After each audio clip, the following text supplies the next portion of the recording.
राष्ट्रपति तीनों सेनाओं का प्रमुख होता है, इसलिए जब तक राष्ट्रपति आदेश नहीं देगा युद्ध नहीं हो सकता है। याद रखियो, कितनों भी करना है, फाइनली डिसीजन युद्ध का कौन देगा? राष्ट्रपति। सारा डिसीजन हो जाएगा, प्रधानमंत्री, रक्षा मंत्री सब ले लेंगे, फाइनल साइन किसके पास जाएगा? राष्ट्रपति। अब फोन उठाएंगे राष्ट्रपति, किसको बोलेंगे? CDS, it's my order to attack on China, full fledged war. उसके बाद इतना ऑर्डर मिलने दीजिए, उसके बाद समझ में आएगा क्या होता है। गलवान घाटी में जब दो रेजिमेंट के सैनिक, सिख रेजिमेंट और बिहार रेजिमेंट, ये हम लोग का जो कोर कमांडर थे वहां पे अपना सरदार जी थे, कोर कमांडर वहां पे। कोर कमांडर कंपनी कोर बहुत बड़ा होता है, लगभग 60,000 फौज आती है उसके अंडर में। लद्दाख में खड़े थे, उनके पास बताइए, कोर कमांडर आर्मी का था, तो क्या उसके अंडर में नेवी है, एयरफोर्स है? उसके अंडर में केवल क्या? आर्मी। जो चाइना का कोर कमांडर था, तो चाइना में तीनों एक ही के पास होता है। जो चाइना का कोर कमांडर था उसके पास 60,000 की क्या थी? आर्मी, 10,000 की नेवी, लगभग वही 1,000-1,200 के पास में एयरफोर्स, क्योंकि एयरफोर्स में तो जहाज ज्यादा होते हैं ना वहां, सब उसके पास। फिर भी वो नहीं टिक पाया। एक साल में 9 बार अलग अलग लोगों का ट्रांसफर किया गया। इधर एगो सरदार जी खड़ा है, 1.25 लाख नु एक लड़ावा तब गोविंद सिंह नाम रखा। समझ आ गया कि नहीं आ गया? इतना फर्क होता है दोनों सेनाओं में। दूसरी बात, भारत की सेना बहादुरी से लड़ती है क्योंकि वो देश की सेना है। भारत की सेना देश की सेना, लेकिन चाइना की कोई अपनी सेना नहीं है। चाइना में एक पार्टी है कम्युनिस्ट पार्टी, और कम्युनिस्ट पार्टी की सेना है वो। समझ गया? आप ऐसे नहीं समझेंगे तो हम आप कहेंगे ये क्या बात हुआ। एक बात बताइए, भारत में राजनीतिक पार्टी है मेनली 2 पार्टी, कांग्रेस और बीजेपी। कांग्रेस और बीजेपी। सपोज कीजिए कि भारत में ऐसा लिख दिया जाए कि जिस पार्टी की सरकार है सेना उसी पार्टी की रहेगी। आज हमारी सेना इंडियन आर्मी कहलाती है, अगर इसी इंडियन आर्मी को कह दीजिए बीजेपी आर्मी है, उसका आधा पावर वैसे ही खत्म हो जाएंगे। किसी पार्टी के लिए लड़ रहे हैं, समझ आएगी नहीं? चाइना में यही होता है। चाइना के सेना नहीं है, पीपल्स लिबरेशन आर्मी है, कम्युनिस्ट पार्टी की सेना है। हमारे यहां सेना का प्रमुख कौन रहेगा? राष्ट्रपति। वहां सेना का प्रमुख वही रहेगा जो कम्युनिस्ट पार्टी का अध्यक्ष है। जैसे अभी कौन है? जिनपिंग वहां पे। तो उसकी आर्मी किसके लिए लड़ती है? पार्टी के लिए, देश बाद में। हमारे यहाँ पार्टी बाहर में जाओ, सब तू नहीं, नौटंकी मत करियो यार, तू कोनो पार्टी का हो तू देंगे हम तुमको। यहाँ जाइए ना पटना दानापुर में मार्शल लॉ लगा हुआ है। पटना के पास लाइव वाले जो लोग होंगे यहाँ पे समझेंगे, पटना दानापुर में अगर वहां आप हॉर्न बजा दिए, बड़ी मार मारता है। एक आदमी गाना बजा रहा था अंदर, वहां भाड़ा की गाड़ी थी और गाना बजा रहा था अंदर, कोनो नहीं, नया गाना आता है, गाना बजा रहा था। अब बाहर ड्यूटी कर रहे थे तो सड़किया पे कौन? आर्मी वाले। सुन लिया, उधर इधर ड्राइवर को लेके आया, निकल तुम यहाँ पे, गाना बंद कर। अंदर ले गया, कहा गाना काहे बजा रहा था?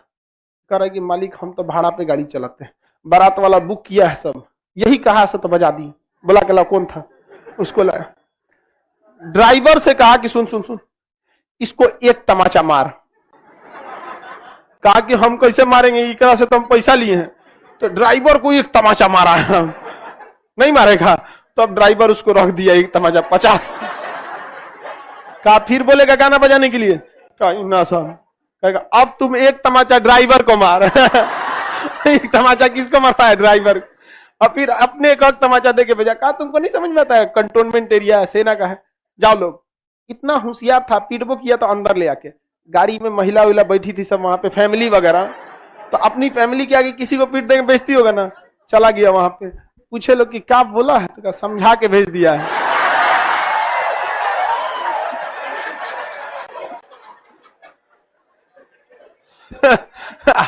हम उस समय, हमारी पहली एक गाड़ी थी वर्ना, कार जो थी ना वर्ना, हम गलती से ना खुदे ड्राइव करके चले गए थे। वो तो किस्मत ठीक ठाक था, हमारा बंद हो गया वहीं पे, गड़िया बंद हो गया वहां पे। तो कि भाई साइड उइड कर, उस समय हम तो मतलब बहुत 3-4 साल पहले की बात है, तो हमको कोई खास नहीं जानते थे, पटने भर के लोग जानते थे। देखिए कि भाई ठीक ठाक नियम है। तो आर्मी का नियम इतना खतरनाक होता है ना कि जो ड्राइवर उस रूट से पिटा गया वो फिर बिहटा होके जाता है, दानापुर होके नहीं जाता है। वो रास्ते बदल देता है, वहां से टी पॉइंट आता है, कंटोन छावनी होके जाएंगे, बिहटा होके जाएंगे, फिर भाग हुआ तो इधर से जाओ। वहां गाड़ी अगर धीरे चल रही तो धीरे ही चलिए, आप किसी गाड़ी को ओवरटेक नहीं कर सकते।